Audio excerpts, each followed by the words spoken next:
इस वीडियो में आप Samsung Galaxy S25 FE का कंप्लीट कैमरा टेस्ट और रिव्यू देखने वाला हो। इस फोन के बैक साइड पर ट्रिपल कैमरा सेटअप मिलता है और फ्रंट पर सिंगल कैमरा दिया गया है।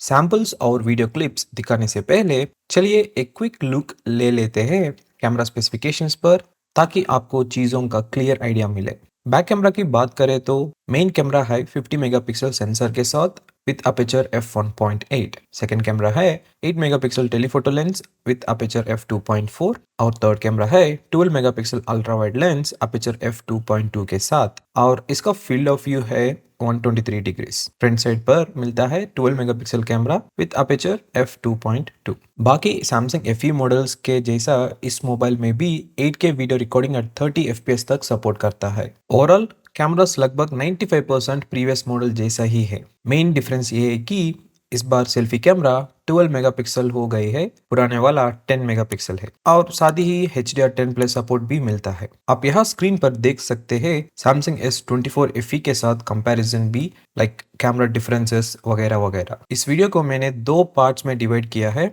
एक पूरे डे टाइम फोटोग्राफी और वीडियोग्राफी के लिए और दूसरा नाइट टाइम के लिए। सबसे पहले ये फोटो से जो डे टाइम में डिफरेंट जूम लेवल्स पर ली गई है। क्योंकि हर कैमरा का अपर्चर अलग अलग है, इसलिए जब हम जूम चेंज करते हो तो लाइटिंग में भी डिफरेंस आता है। आप क्लियरली 0.6x और 1x फोटो के बीच का गैप देख सकते हैं in terms of lighting as well as quality. 3x तक जूम पर फोटोज काफी अच्छी आती है, उसके बाद धीरे धीरे डिटेल्स कम होने लगता है। 10x तक फोटो अभी भी यूजफुल लगती है, लेकिन 30x पर काफी ज्यादा डिटेल लॉस हो जाता है। हाँ, अगर आपको दूर से कोई टेक्स्ट या नंबर रीड करना हो तो 30x जूम का यूज हो सकता है।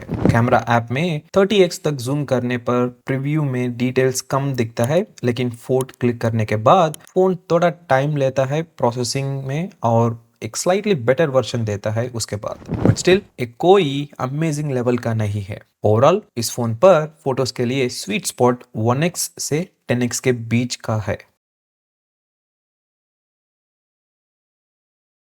अब ये फ्रंट कैमरा से ली गई पोर्ट्रेट फोटो से बैकग्राउंड ब्लर मोस्टली ठीक है, लेकिन ध्यान रखिए फ्रंट कैमरा में ऑटो फोकस नहीं दिया गया। ये नॉर्मल सेल्फीज है बिना पोर्ट्रेट मोड के, और यहाँ भी डिटेल्स काफी अच्छी मिल रही है। अगर आप जूम्ड फोटोज लेना चाहते तो 3x बेस्ट ऑप्शन है इस फोन पर। इस रेंज में क्वालिटी और शार्पनेस दोनों अच्छी लगती है। कैमरा ऐप का इंटरफेस और AI फीचर्स बाकी सैमसंग फोन्स जैसा ही है। अब जरा डे टाइम आउटडोर कंडीशंस में रिकॉर्ड किए गए वीडियोस देख लीजिए डिफरेंट जूम लेवल्स पर। This is the video recording at 4K 30 FPS by using the back facing camera and the 2 in 0.6x mode. You cannot record in 60 FPS in this mode, but in 1x yes you can.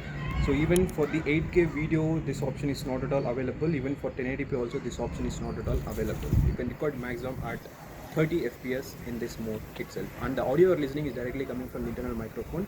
You can observe and you can judge how good the quality as well as the clarity looks like. This is the video recording with the help of back facing camera at 1x mode and that too 4K 30 fps. The audio you're listening is directly coming from the internal microphone. I didn't attach any external mic here. You can observe how good the quality as well as the clarity looks like, and if you want you can zoom out. I'll show you how the zooming looks like, but this is what in 1x mode will look, and it's pretty okay if you're recording in outdoor conditions with by handheld, or even if you kept your mobile phone at more than 1.5 distance. So yeah, it's pretty good to record videos like this format.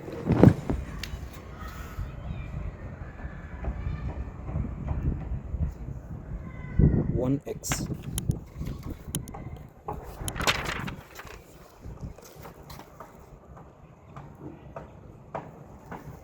2x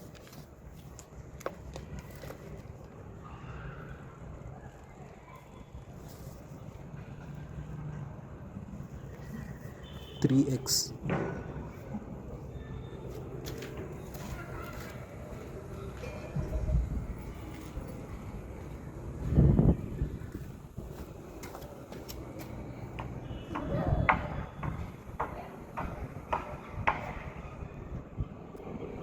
10x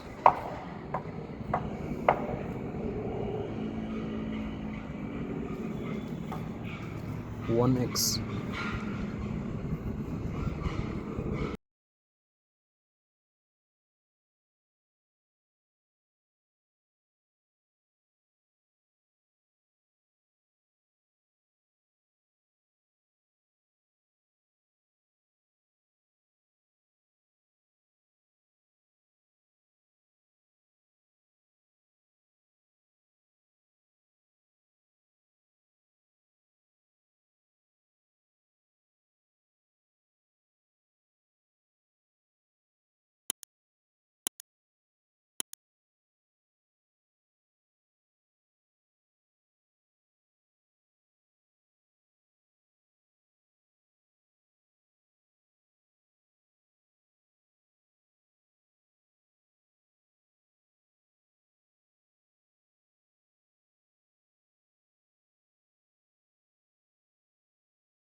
This is the portrait video recording with the front-facing camera at 4K 30 FPS, and the audio you're listening is directly coming from the internal microphone. You can judge how good the quality as well as the clarity looks like. You can observe the background as well, whether it is trimming out, I mean the blurring is happening or not. Even side to hear this part as well. As you can see here, there is slight deviation, I mean slight time delay I am observing, but still it's doing pretty good job. This is the video recording with the front facing camera in normal mode at 4K 30 fps. You can record up to 4K 60 fps in this mode, and if in case you want to record in portrait mode, it is capped at 4K 30 fps. There is no 60 fps recording option is there, and the audio listening is directly coming from the internal microphone. You can observe how good the clarity as well as the video quality looks like. And this is a normal video guys, there is no background suppression is going to happen. So yeah, this is what the video looks like. ये photos night time indoor conditions में ली गई है artificial lighting के साथ। Room lighting में काफी noise visible है even जब लाइट ठीक हो। ये इमेज पिच डार्क कंडीशन में नाइट मोड से ली गई है। इसमें नाइट मोड टाइमर सेट किया जा सकता है।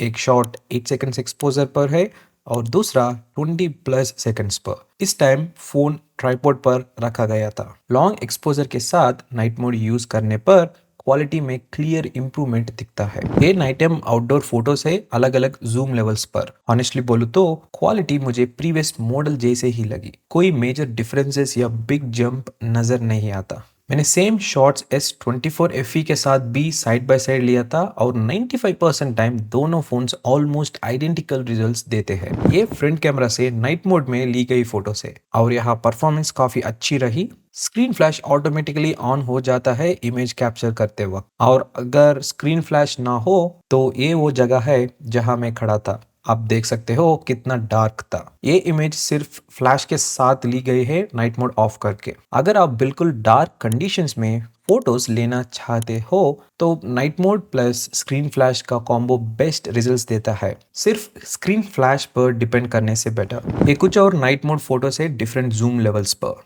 Night mode timer mostly automatic होता है और इवन अगर हम मैनुअली मैक्सिमम सेट करें तो फोन सीन की लाइटिंग देखकर एक्सपोजर टाइमिंग डिसाइड करता है। सिर्फ पिच डार्क कंडीशंस में ही मैक्सिमम टाइमिंग यूज होता है। कंक्लूजन से पहले जरा सेम लोकेशंस पर शूट किए गए नाइट मोड वीडियोस भी देख लीजिए। Hey guys, this is the video recording at 4K 30 fps, and the audio you are listening is directly coming from the microphone, I mean the mobile microphone. And right now you are seeing the video in 0.6x. Now I shift to 1x in a moment, so you can observe the light shifting overall.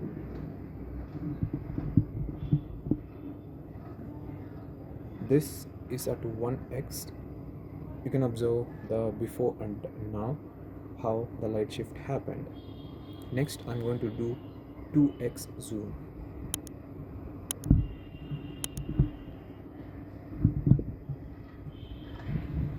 Currently this is at 2x. Next I do the 3x zoom.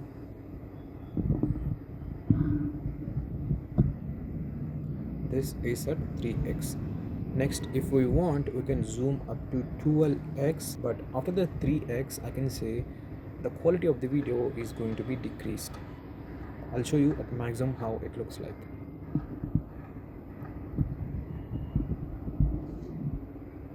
This is at 12x. You can observe how it is looking. Now I directly go back to the 1x so you can observe much better.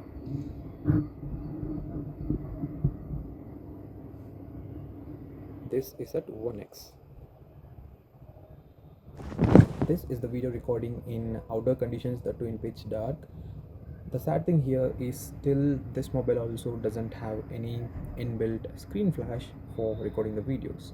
And yeah, this is what the video looks like. अब final verdict की बात करें Samsung Galaxy S25 के cameras पर, ये almost previous generation जैसा ही है। Minor improvements है लेकिन काफी सटल। फोटोज शार्प है, डायनामिक रेंज डिसेंट है और कलर्स मोस्टली एक्यूरेट लगता है। हाँ, इंडोर लाइटिंग में कभी कभी कॉन्ट्रास्ट थोड़ा वीक हो जाता है। डे टाइम वीडियोस काफी अच्छी लगती है। अगर आप व्लॉगिंग करते हो या मोस्टली दिन में कैमरा यूज करते हो तो ये फोन आपको डिसअपॉइंट नहीं करेगा। नाइट या लो लाइट फोटोज में फोन बाकी सैमसंग मॉडल्स जैसे ही बिहेव करता है। क्लीन रिजल्ट्स के लिए मैं हर बार नाइट मोड यूज करने सजेस्ट करूंगा। नाइट मोड वीडियोस ठीक ठाक है, लेकिन डे टाइम जितने स्ट्रांग नहीं। नॉइस ज्यादा आता है और 0.6x और 1x के बीच ब्राइटनेस डिफरेंसेस क्लियरली दिखता है। सो फाइनल बात यह है, अगर आप सैमसंग S23 FE या S24 FE यूज कर रहे हो तो सिर्फ कैमरास के लिए इस फोन पर अपग्रेड करना जरूरी नहीं है।